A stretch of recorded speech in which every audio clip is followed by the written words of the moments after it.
I still can't erase the image of my father, Richard, standing in the doorway of my grandmother Aline's $1.6 million Victorian home. His face was a mask of cold indifference as he pushed her out into the raging thunderstorm. Her nightgown was already soaked, her pleading eyes meeting mine as I pulled up, witnessing this horror unfold. Just 3 weeks later, she was gone. None of us were prepared for what happened at the will reading, least of all my father. The silence that fell over the room when Aline's lawyer revealed her final wishes was deafening. Grandma Aline wasn't just my grandmother. She was my confidant, my teacher, and my biggest supporter. Our Sunday visits were sacred. A tradition we'd maintained since I was old enough to stir batter for her famous apple pie. The secret is in the patience, she'd say, both about baking and life. When I graduated college, she was there, beaming in the front row. When my marriage fell apart 3 years ago, her cozy kitchen became my sanctuary as I pieced myself back together over cups of tea and her gentle wisdom. Family is the most precious thing we have, Amanda, she would tell me. It's not about the blood, but about who stands by you when the storms come. I never imagined my own father would be the one to push her out into a literal storm. Dad's relationship with Grandma Aline had always been strained. My mother used to say they were too similar, both stubborn and proud, but I knew there was more beneath the surface. There was a coldness in how my father spoke about his mother. A detachment that became more pronounced after my grandfather Thomas passed away 5 years ago, leaving Aline a widow. I started noticing changes about 8 months ago. Dad suddenly became interested in Grandma's finances, offering to help organize her affairs and visiting her Victorian home more frequently. The beautiful house had been in our family for 45 years, a treasure trove of memories with its wraparound porch where we'd spend summer evenings. The grand staircase I used to slide down as a child, and the garden where Grandma taught me the names of every flower. "Your father asked about my will again," Grandma mentioned during one of our Sunday baking sessions. Her hands working the dough with practiced precision despite her 78 years. "He seems very concerned about the house. Says property taxes are getting too high for me to manage alone." The house had become increasingly valuable as our neighborhood transformed from middle class to sought after. Real estate developers had been circling, offering cash deals that Grandma always politely declined. "This house isn't just wood and stone," she'd say. "It's where your grandfather and I built our lives, where your father grew up, where you learned to bake. Some things are worth more than money." Dad began planting seeds of doubt about Grandma's mental capacity. Mom forgot her doctor's appointment again, he'd mention casually at family dinners. She couldn't remember where she put her checkbook when I visited.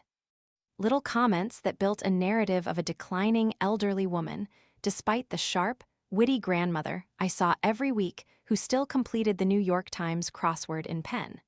She really shouldn't be living alone in that big house. Dad would say, his voice filled with manufactured concern. "All that space going to waste when she only uses 3 rooms." My Aunt Judith and Uncle Philip began nodding along, accepting Dad's assessment without question. I tried to counter these narratives. "She seems perfectly fine to me," I'd argue, but I was met with patronizing smiles. "You only see her for a few hours on Sundays when she's at her best," Dad would reply. "I'm there dealing with the reality." Grandma confided her worries to me in private. "Your father keeps moving my things and then asking if I remember where I put them," she whispered one day, her voice trembling slightly. "Am I losing my mind, Amanda?" "No, Grandma," I assured her. A chill running down my spine. "You're sharp as ever." But the seeds of doubt had been planted, not just in the family, but in Aline herself. I noticed she became more hesitant, second-guessing her words and decisions. The isolation was beginning as family members called less, believing Dad's stories about her getting confused by too much stimulation. I should have seen what was coming. I should have done more. The first earthquake in our family came on a warm evening in May. Dad had invited everyone over to Grandma's house for dinner, unusual since he typically avoided family gatherings. The Victorian dining room was set beautifully with Grandma's heirloom china and crystal glasses, the ones she only used for special occasions. After dessert, Dad clinked his glass and stood up with a smile that didn't reach his eyes. "I have an announcement," he said. "Mom and I have been discussing her future, and we've made some decisions to ensure her comfort and security." Grandma looked confused, her fork pausing halfway to her mouth. "Alina has generously decided to transfer the house to me," Dad continued smoothly. "At her age, the burden of maintaining this property is simply too much. This way, she can enjoy her golden years without worry while staying in her home." The room fell silent. I looked at Grandma, whose expression had shifted from confusion to distress. "Richard, that's not what you said," she interjected, her voice uncharacteristically small. "You told me it was a tax document to help me save money on property taxes." Dad's smile tightened. "Mom, we discussed this at length, remember? The lawyer explained everything before you signed." He pulled out a folder and removed several notarized documents with Grandma's shaky signature at the bottom. "It's all legal and proper. The house is now in my name, but nothing changes for you." My Aunt Judith nodded approvingly.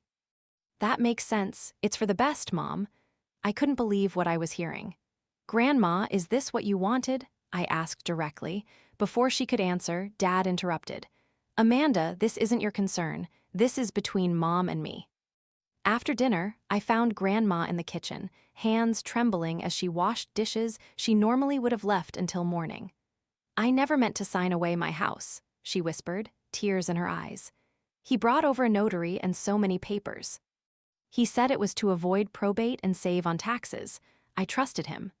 I was helping her dry the crystal glasses when Dad appeared in the doorway, his face darkening as he realized what we were discussing. "So, you're turning her against me now." He snapped. "No one's turning anyone against you," I replied, but Grandma says she didn't understand what she was signing. What followed was the most vicious argument I'd ever witnessed between them. Dad's voice grew louder, his facade of caring son dropping completely.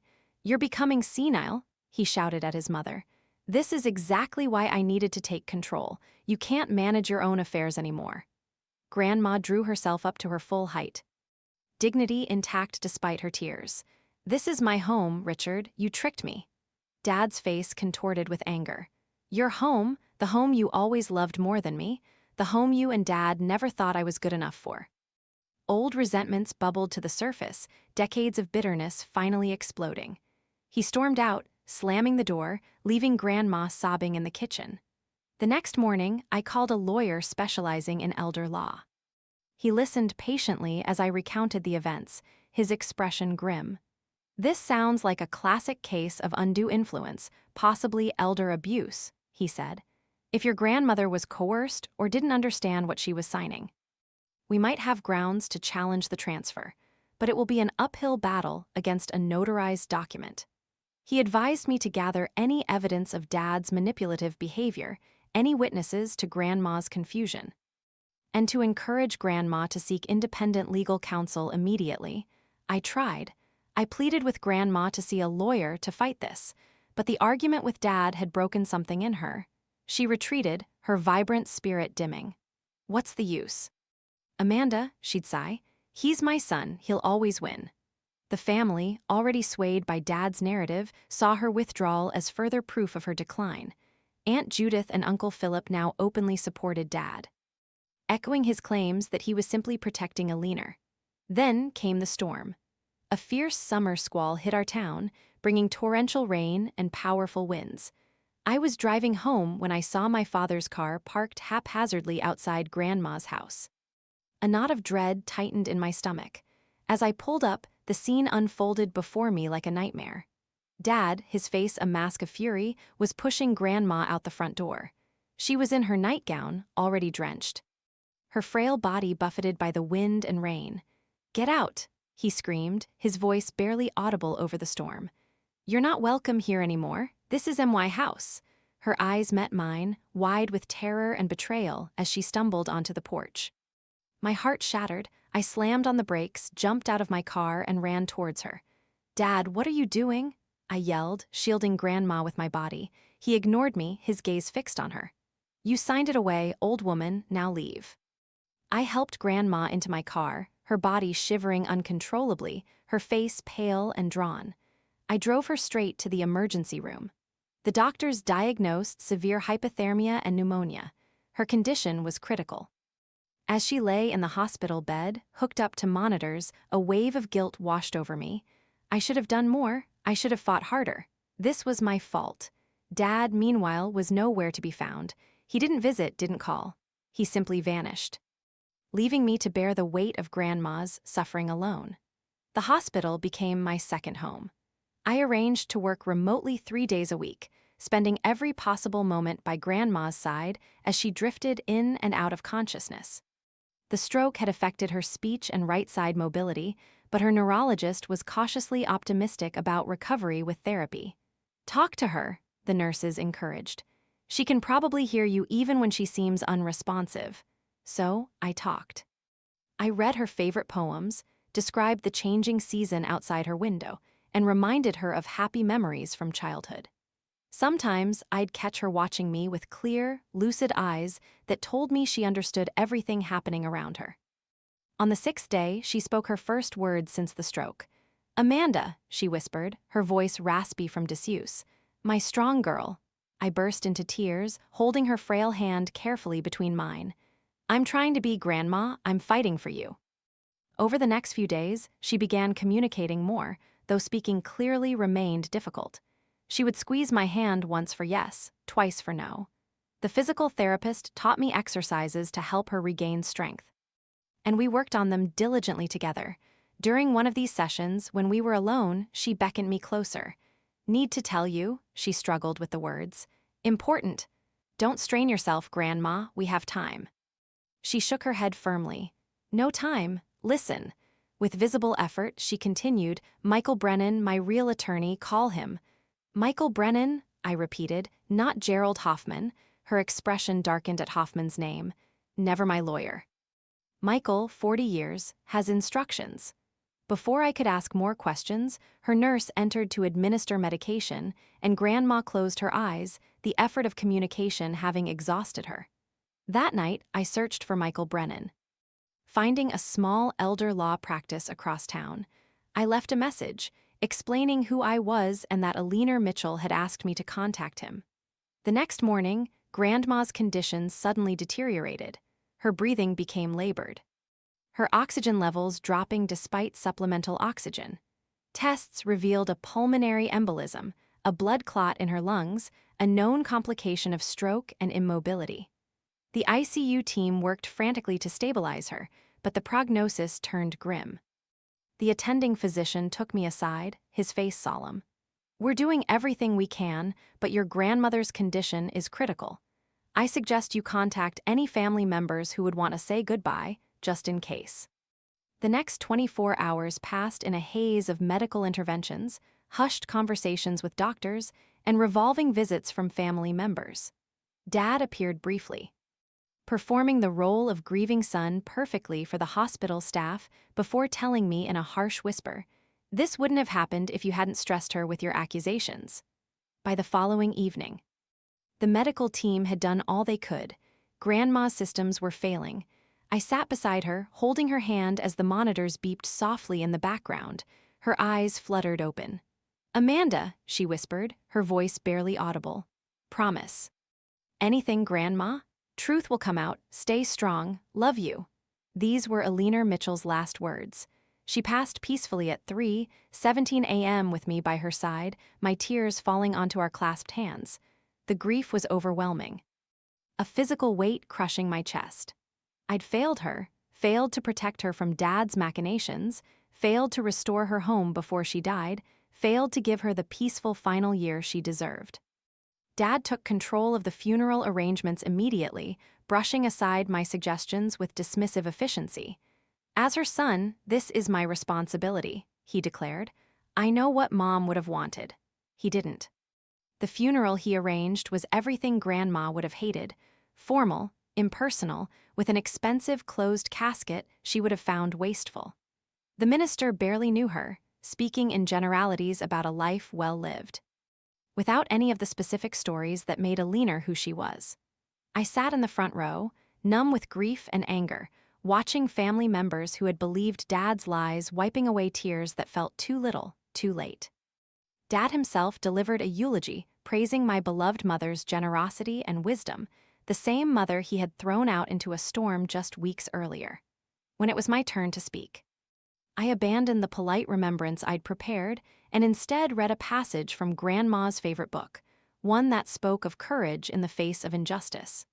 Dad's face darkened as he recognized the pointed message beneath the words.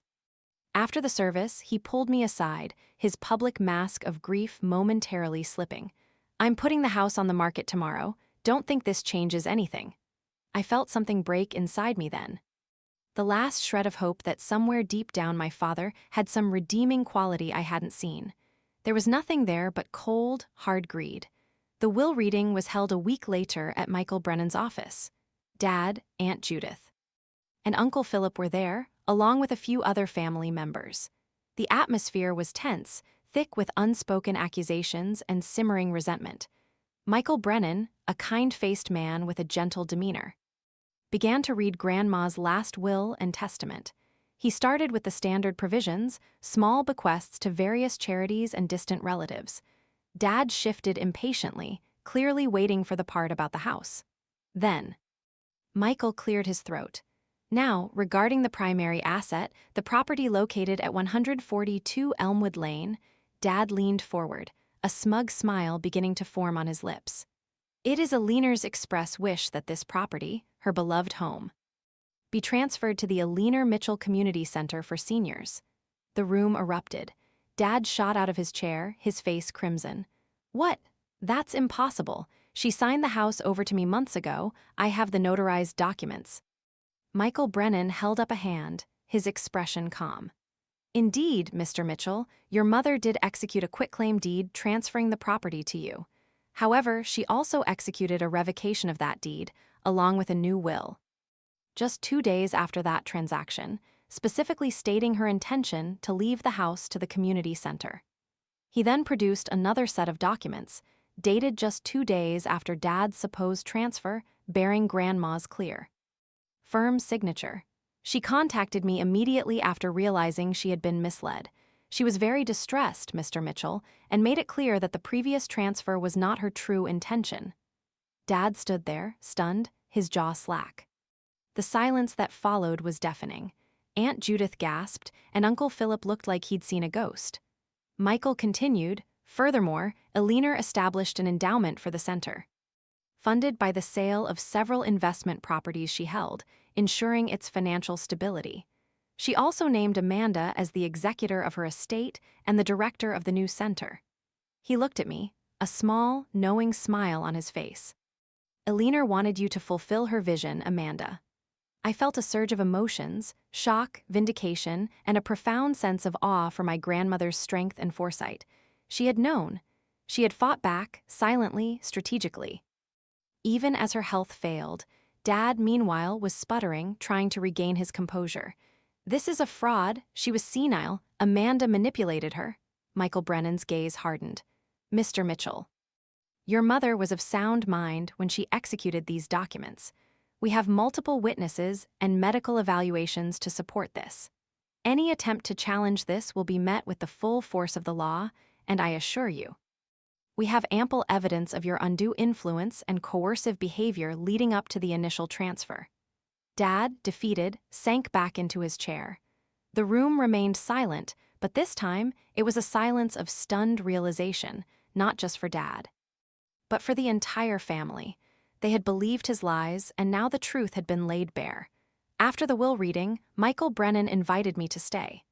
"There's one more thing Aliner wanted you to see," he said, leading me into a small, private library within his office. On a screen, a video began to play. It was Grandma Aliner, looking frail but resolute, sitting in her favorite armchair. "If you're watching this, then I am no longer with you," she began, her voice soft but clear. "I wanted to explain my final wishes, not just for my property, but for my family." She spoke of her love for me, her pride in my strength, and her disappointment in Richard. She then revealed a secret she had kept for decades. A letter from my grandfather, Thomas, written shortly before his death. In it, he confessed his own struggles with expressing affection to Richard, admitting he never learned the language of fatherly love. Thomas tried his best. but he didn't know how to show Richard the affection and approval he needed. It created a wound that never properly healed. This doesn't excuse what Richard did, but perhaps it helps explain the bitterness that grew in him over the years. The room was completely silent. Dad had never attended these gatherings, but Aunt Judith was quietly crying. "I tell you this not to engender sympathy for Richard, but to break a cycle," Grandma continued. "Hurt people hurt people. Understanding this can help us heal and ensure these patterns don't continue to the next generation." She set down the journal and leaned toward the camera, her expression softening. "I forgive Richard, though I cannot condone his actions. And I leave you all with this. Our family is not defined by our worst moments or our greatest failures. We are defined by how we recover, how we learn, how we rebuild." As the video ended, I noticed something unexpected. A small box on the library table with my name on it. Michael nodded for me to open it. Inside was a handwritten letter and a small, worn leather-bound book, Grandma's personal journal dating back decades. The letter, in her familiar handwriting. "Read, Amanda, my brave girl, of all my grandchildren, you inherited not just my recipes, but my stubborn sense of justice. This journal contains not family secrets, but family wisdom. The lessons I've learned over a lifetime about love, forgiveness, and standing firm when it matters most. Let it guide you when I no longer can. The greatest inheritance I leave you isn't material wealth, but the courage to protect what's truly valuable. All my love, Grandma." Tucked into the journal's pages was a folded piece of paper, the original recipe for her famous apple pie, complete with the secret ingredients she never shared with anyone else. That afternoon, in the center's newly renovated kitchen, I taught the first cooking class for local seniors, making Grandma's apple pie while sharing her story. As the familiar cinnamon aroma filled the room, I could almost feel her standing beside me, nodding in approval. In the months that followed, the center became a vibrant community hub. More remarkably, it became a model for similar programs across the state. 2 legislators who heard Aliner's story began drafting enhanced elder protection laws, informally known as Aliner's Law, strengthening penalties for elder abuse and creating better oversight of property transfers involving seniors. Families who had suffered similar situations found their way to the center, sharing their experiences and finding both practical help and emotional support. Each story validated Grandma's vision that her personal tragedy could become a catalyst for broader change. On the anniversary of her passing, I stood in her beloved garden, now flourishing with new plantings and accessible pathways, watching elderly visitors enjoying the space she had cultivated for decades. A small memorial plaque caught the afternoon sun, Aliner Mitchell. She turned injustice into legacy. The house that had been at the center of such pain and conflict had transformed into something beautiful and healing. It was the perfect reflection of Grandma herself, resilient, purposeful, and ultimately triumphant. Dad never returned to the house, but I heard through family that he had completed his treatment program and was working a modest job in a town 30 miles away. Perhaps someday there would be reconciliation. But that chapter remained unwritten. What was certain was that Grandma had the last word in the most magnificent way possible. She had transformed her greatest personal tragedy into a legacy that would protect countless others.